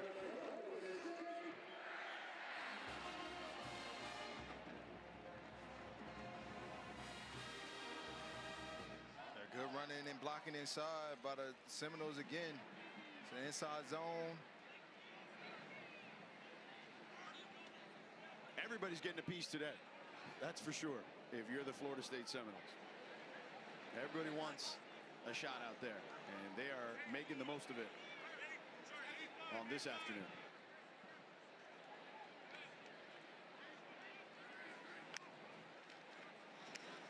Singleton again. Finds plenty of room. He's off to the races. One man to beat, and he beats him into the end zone. Touchdown, Florida State. 53 yards.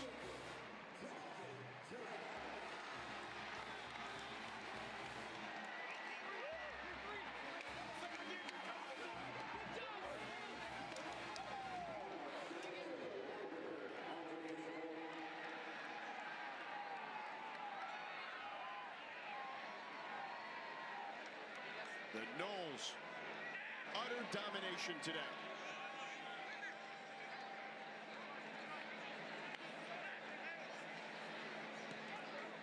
The extra point up and good, 70-0.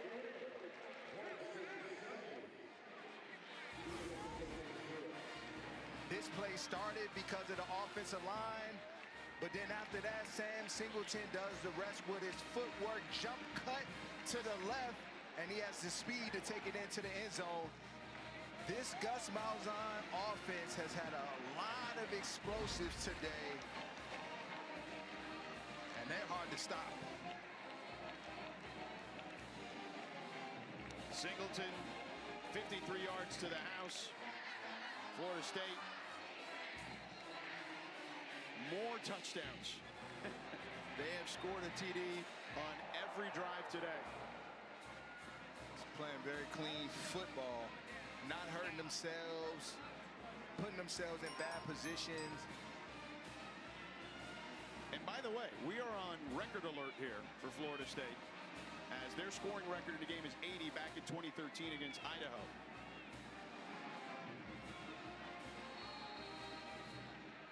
And the Noles are the second team in the nation this season to score 70 in a game. USC last week had 73 against Missouri State. I know we focusing on the offensive side of the ball, George, but what about that defense? Oh, I knew the safety had to come here and talk about the D for a second. The shutout. When's the last time Florida State has had the shutout? All right, we're working on it. Our guy Joe is working on it. You know, you gotta represent for the defense, man. Absolutely. Always got. That's where my heart lies. Us play-by-play guys are by nature ball watchers, man. You're the guy that can see the field differently. There's Tony White. Your guy Tony White's got to be happy for sure. Absolutely. And they got to keep it going. They still got a whole nother quarter to play.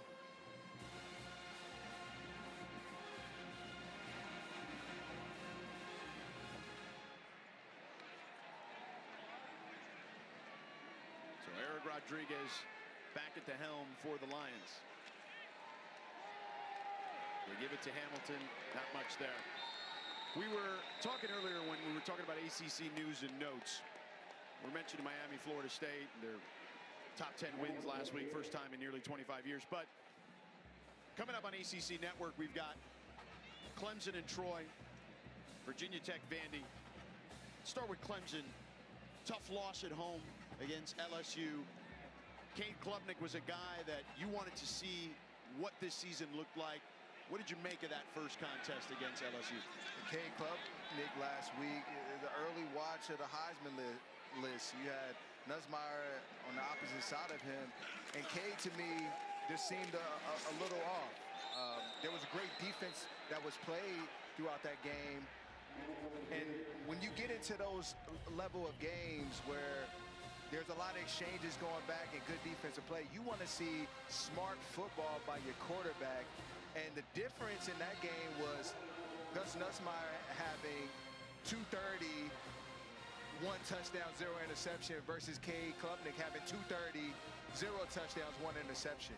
And so this week, we want to see Cade go in there, play smart football, get his confidence back, because they're going to need a lot of him if they want to end up where they ultimately want to be. Max Redden with a big hit on Hamilton, whose helmet flew off. And now McBride gets the carry. Not much there either. Yeah, Clemson looking to get right against Troy. 4th down coming here for the Lions. And, I mean, you're down 70 points. Why not? You know, they probably should have gone for it earlier, in my opinion. But at the very least, you can work on something here. Situational ball right here. Sure. 4th and 1 is going to come up again at some point in your season. 4th and 1.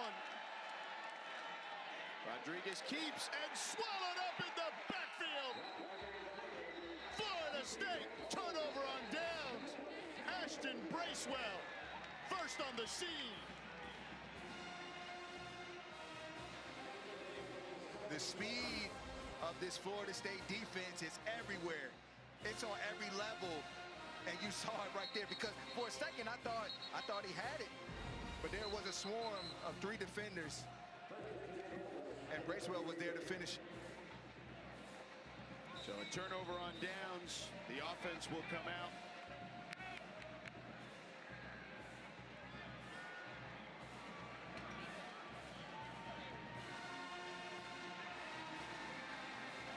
Michael Grant in at quarterback now for Florida State. 4th quarterback to play today. 23 seconds left in the 3rd quarter. Handoff to the running back, bust to the outside, and hit out of bounds near the 25, Zay Parks.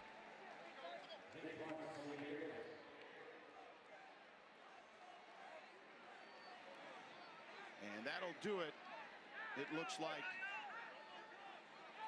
for the 3rd quarter. A 70-burger for the Seminoles, pitching a shutout. Coach, you were just 10 points away from breaking the scoring record here at FSU.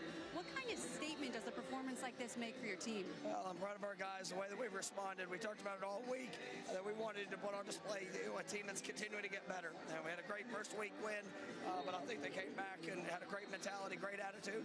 I like the way they played, but we still got 1 more quarter, and we're gonna go put everything we have out there. Good luck, Coach. Thank you. Go Noles. All right, Victoria, thank you to Coach Norvell. Zay Parks with the run there. It'll be 3rd and 2 upcoming here for the Seminoles.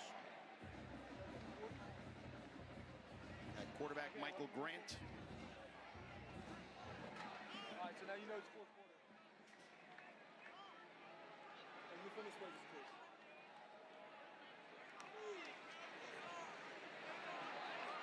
And a run up the middle by Parks. 1st down for the Noles. Rod, if people are wondering at home, you asked about the shutout earlier. The largest shutout in FSU history was 74-0. And that was against Whiting Field. Timeout on the field for a defensive injury. Back on October 1st of 1949 as we check in on the injury. Enter Sandman intro for the Hokies. 1st down here for the Noles. Parks taken down. Jamar Gilbert with the tackle. We were talking earlier, Rod, you were asking about the shutout. So I had mentioned before the injury to Jaheim Lowe, who was taken off the field. Florida State's largest shutout win was 74-0 against Whiting Field, October 1st, 1949. So if they score a touchdown here, they will surpass that. They're chasing history right now. It's a Naval Air Station, Whiting Field. Charge timeout. Up there, 10 for 10 for Florida State. 10 drives, 10 touchdowns. They're looking to make it 11 for 11. And Grant loses the football. It's scooped up by the Lions. And taken down just past the 45-yard line are the Lions. Caleb Miles punched it out. And Preston Hamilton scooped it up and ran to near midfield. So that's the first time the Noles have been turned away. First turnover of the day for the Noles. Corner blitz. Quarterback.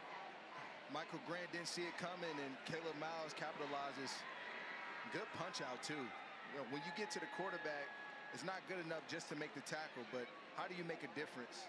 Caleb Miles does that. First turnover of the season for Florida State. Can the defense keep pitching a shutout? Jack Jacobs in at quarterback. They hand it off on the left side. A couple yards there for McBride. Defense, you got put in a position where it's a short field, and you talked about the shutout, George. You know, it weighs on the back of this defense right now as the Lions sit right here at midfield. Jarvis Boatwright with the tackle. 2nd and 5 for the Lions, as the Noles looking to preserve the shutout. They float one to Jourdain. Down the sideline, cuts it back inside, and slides down inside the 30. Christian Jourdain, a former walk-on turned all-conference player. He is their best receiver. Real bright spot on that offense. And, you know, look, he's going to compete to the finish. He has that characteristic in him. Jacobs launches one down the field. Matthews catches it inside the 10, near the 5 for a first down. And the shutout is in jeopardy. And then you had the defender playing inside leverage. They ran a corner route against his leverage. Quarterback does a good job at finding him. Putting it right in the bucket on the sideline. 1st and goal for the Lions. Jack Jacobs.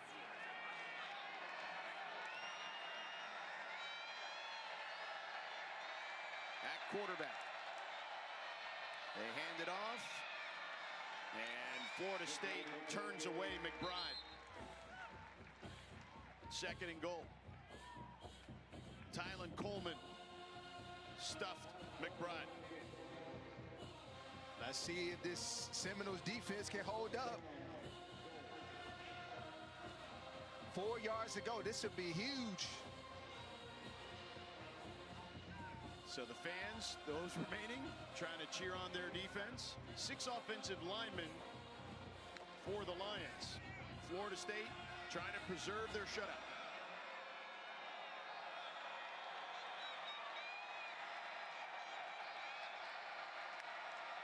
Jacobs hands it off, and good defense there by the Noles. McBride tripped up by Tylen Lee. 3rd and goal. Tylen Lee, good get off, penetration in the backfield, create a negative play when the Noles needed the most. Every yard matters right now at this part of the field.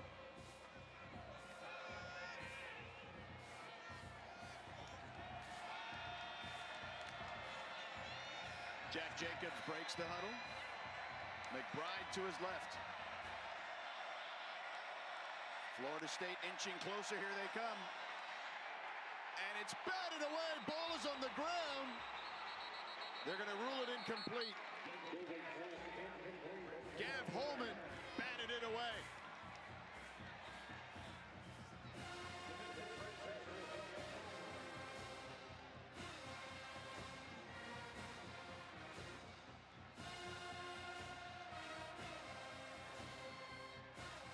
Tony White with the good time. Are you surprised they're going to kick a field goal here? Deflected. Or you just want to get anything positive if you're them? You need points on the board. Oslo Rigby. It's up and good. So the shutout is lost. And the Lions pick up 3. Florida State. They lead 70-3. Coming up just after us, Troy and Clemson here on ACC Network, and then Vanderbilt and Virginia Tech in Blacksburg. We'll have the full intro of Enter Sandman. You played at Virginia Tech. You're a Cavalier. That's a tough place to play, man, at night. Why are you bringing that up, George? Bad memories? Sensitive. 0 for 4 in my career at Virginia Tech. And that is a chilling atmosphere to play in. Any football player be grateful to walk into that stadium and perform. I wish, we were talking earlier about being at a away team. Yeah. When you walk into a hostile environment, and that's one of those environments which I wish I could have walked into and came out victorious, so I could tell the crowd to just, hush. Sam Singleton brings it out to the 20. And, it's interesting during our meetings this week with the Lions, Jack Tyler, who's their defensive coordinator, he played 4 years at Virginia Tech. Actually played in the ACC title game against Florida State that Virginia Tech won 44-33. Played a big role in that game. Second leading tackler, had 7 tackles, including 3 tackles for loss. But when we were doing our meetings, he was like, "Oh, Virginia, right? Yeah." And you guys talked about how you cross paths. And he was like, "Oh man, I'm sorry." He definitely gave me the blues on that one, and I asked for it by bringing it up.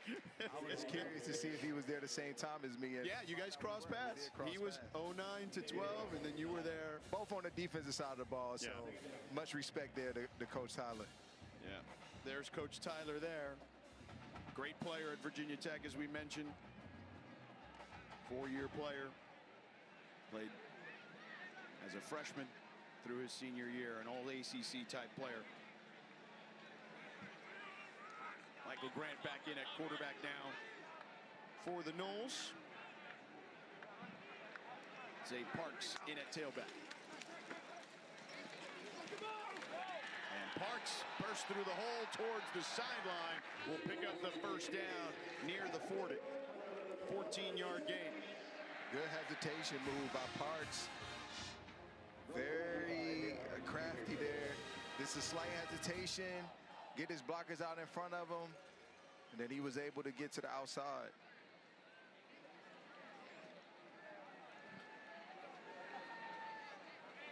What else was a tough place that you played in during your days at Virginia? Another house of horrors, or maybe a place you had a lot of success at?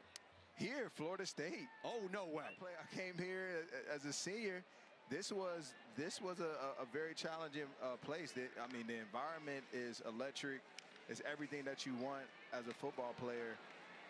And it's just, honestly a dream come true to play inside these walls. Now, I watched the ACC very closely. What was your record here at Doak? Here, 1-0. Oh, okay. So the opposite. You saved that to the end to make sure nobody heard that too loud around here. I see what you did. Yeah. my playing days are over, though. So, Seminole fans, give me love. Give me love. And for those that are wondering, what years were you at UVA? I was there 2008 until 2012. So my last year was 2011. We actually had the opportunity of playing the Seminoles. Jeremiah Johnson on the carry, the 7th tailback for the Seminoles, picks up a first down after an 11-yard gain. Real good talent on that team. E.J. Manuel, Devontae Freeman. Our colleague E.J. Manuel here at ESPN. Make sure you check out the ACC Network Football Podcast with E.J. Manuel and Ronnie Jones. Give you a couple of podcasts a week. It's great listening if you love the ACC.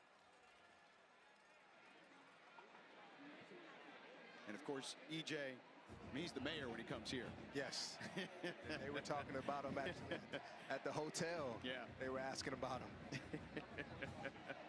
Love E.J. I saw him actually at the Miami Notre Dame game. Reason why? Jeremiah Johnson again, this time hit at the line of scrimmage. Gotta go to a trade. No gain. 685 total yards for Florida State today.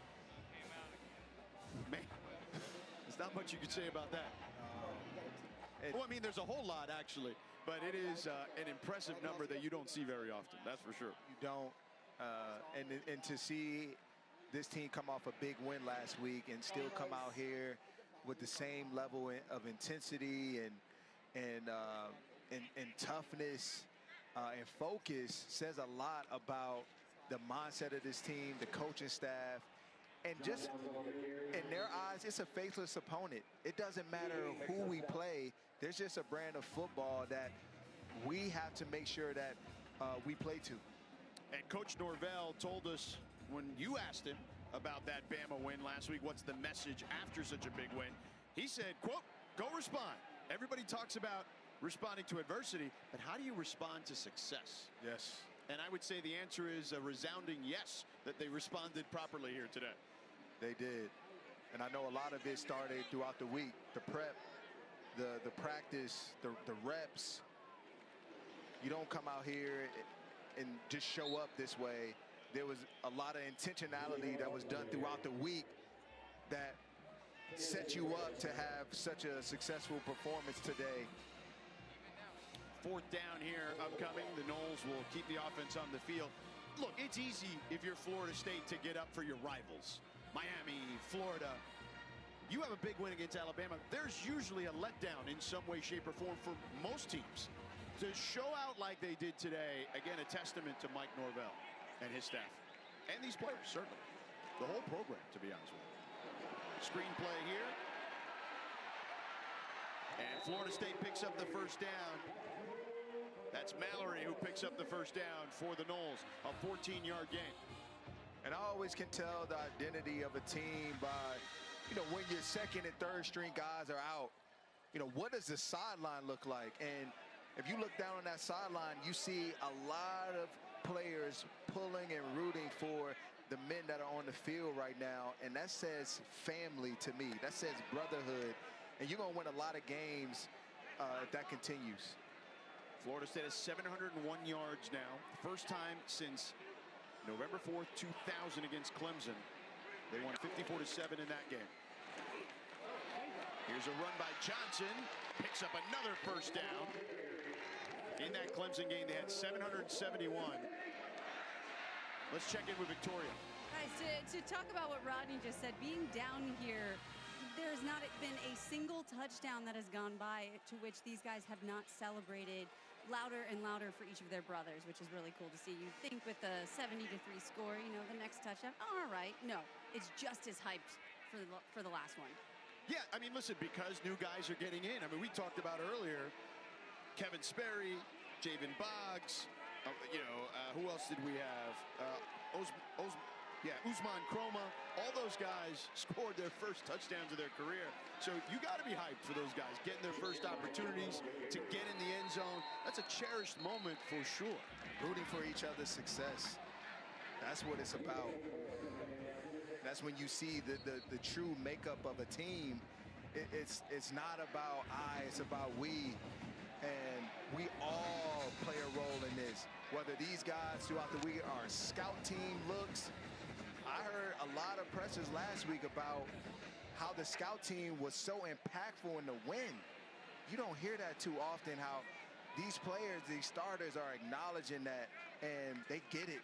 they know, again, it is a collective effort, which allows them, you know, so far to be on the winning side of things.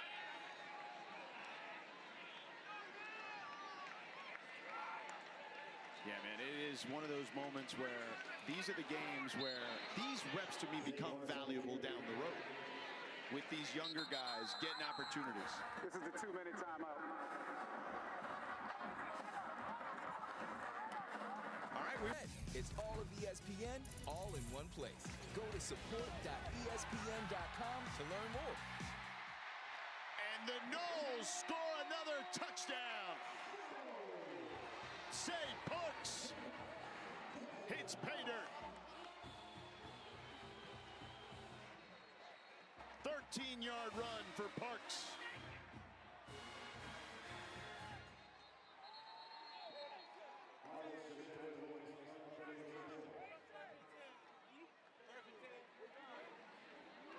A redshirt freshman from Crestview, Florida, gets the score. First of his career. The result of the play is a touchdown. After the play, unsportsmanlike conduct, offense, number 28 and number 15. They're first. That 15-yard penalty is being forced on the kick.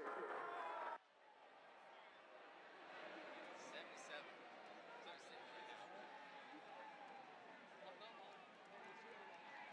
So unsportsmanlike on Boggs and Singleton.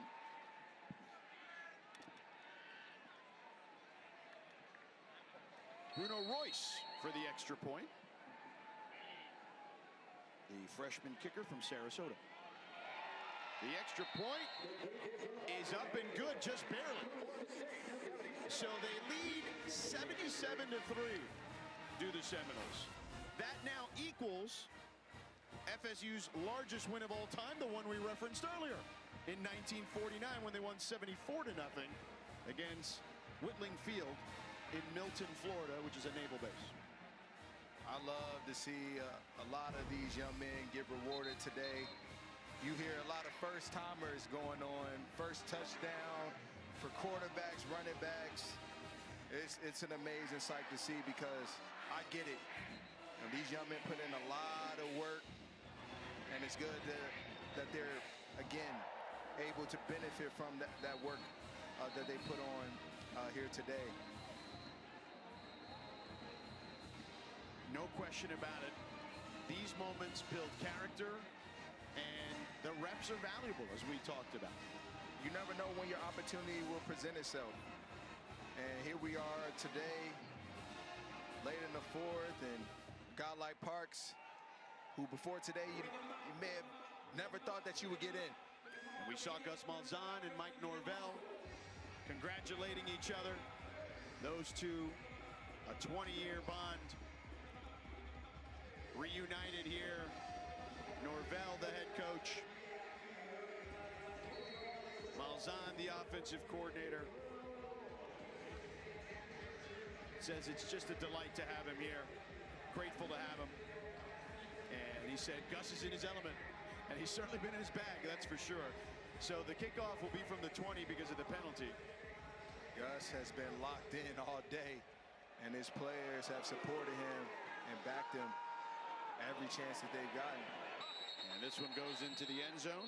Bruno Royce kicks it 80-plus yards. 1:54 on the clock, and the Lions will head out one more time. I love Norvell, too. Coach Mike Norvell. A lot of notable quotes. One thing he's talked about is daily edge. His team, they stay in the moment. They focus on the present, one day at a time. And that started in practice, and it's showing itself here today. Make sure all your stuff's in there.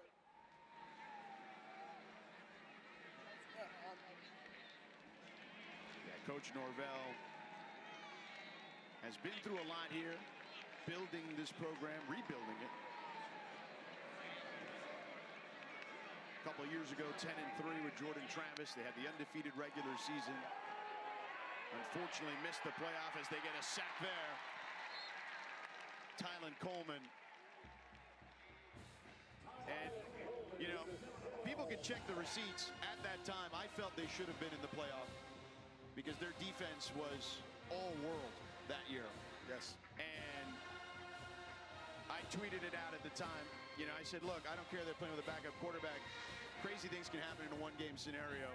So that season, to me, a tough one, certainly. A tough pill to swallow for the Noles, the way that ended without a playoff appearance. Then last year, the tough year. But they have reignited this program for sure. I'm a guy that has lived it.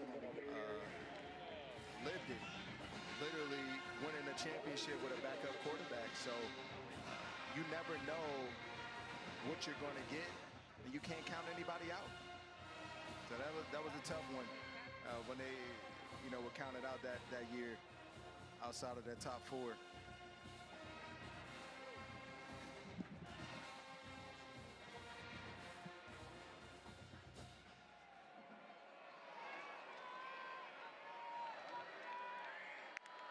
Third and 11. McBride bouncing it to the outside, picks up the first down and then some, and hit in Florida State territory.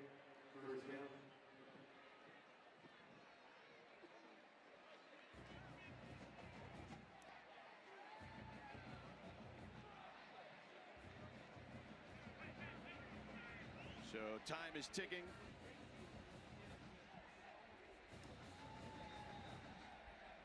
We're counting it down here. Ashton Bracewell had a fourth down stop earlier. What a moment, sworn by his teammates on the sideline. He was transitioning to an off-field role with the program before roster spots were grandfathered in under the new rev share agreement. So what a cool day for that young man. And what a day for the Florida State